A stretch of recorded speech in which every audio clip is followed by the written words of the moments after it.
నవరత్నాల పాలనకు నిజంగా అర్థం చెబుతూ ఏకంగా ఈ 58 నెలల కాలంలోనే 58 నెలల కాలంలోనే ఏకంగా 2,70,000 కోట్ల రూపాయలు, మళ్ళా రిపీట్ చేస్తా ఉన్నా, ఏకంగా 2,70,000 కోట్ల రూపాయలు డిబిటీగా, అంటే నేరుగా నా అక్క చెల్లెమ్మల కోసం నేను బటన్ నొక్కడం, నా అక్క చెల్లెమ్మల కుటుంబాల ఖాతాల్లోకి నేరుగా డబ్బులు వెళ్ళిపోవడం, నేరుగా వారి చేతికి అది అందడం. ఇదొక హిస్టరీ.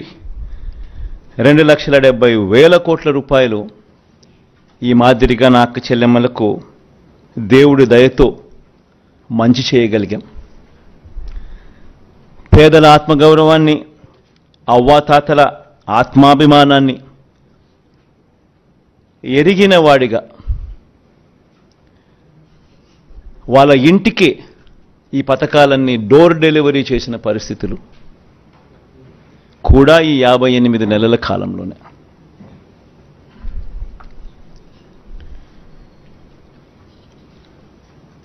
రెండు 2019లో మనం మేనిఫెస్టో రిలీజ్ చేసేటప్పుడు కూడా చాలామంది మన వాళ్ళల్లో కూడా నాతో అన్నారు, సాధ్యమేనా ఇది అని.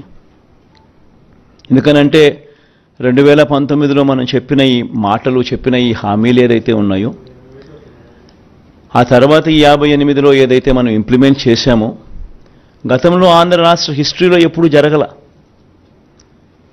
ఈ మాదిరిగా ఈ స్కీములు రావడం కానీ, ఈ మాదిరిగా ఈ బటన్లు నొక్కడం కానీ, ఈ మాదిరిగా ముందుగానే క్యాలెండర్లో ఏ నెలలో ఏ స్కీమ్ ఇస్తాము అని ముందే చెప్పి ఆ నెలలో ఆ స్కీములు కరెక్ట్గా పోయేట్టుగా చేయడం కానీ, ఇవన్నీ ఎప్పుడు గతంలో ఆంధ్ర రాష్ట్ర చరిత్రలో ఎప్పుడూ జరగల. అవన్నీ కూడా ఈ 58 నెలల కాలంలోనే జరిగాయి. 2014లో నాకు బాగా గుర్తుంది, చంద్రబాబు నాయుడు గారు విపరీతమైన మోసపూరిత హామీలు ఇస్తూ ఉన్నారు. ఆయన ఇస్తూ ఉన్నాడు, మనం కూడా ఇవ్వకపోతే ఎలా, మన సంగతిని మనం చూసుకుందాం, ఫస్ట్ అయితే హామీలు ఇచ్చేద్దాం అని కూడా నా శ్రేయోభిలాషులే, నా మంచి కోసమే కూడా సలహాలు కూడా ఇచ్చారు. కానీ ఆ రోజు నేను చేయలే. ఆ రోజు కూడా నేను చేయగలిగినటివి మాత్రమే చెప్పా. చంద్రబాబు నాయుడుతో నేను పోటీ పడలేకపోయా. ఈరోజు నేను గర్వపడతా ఉన్నా.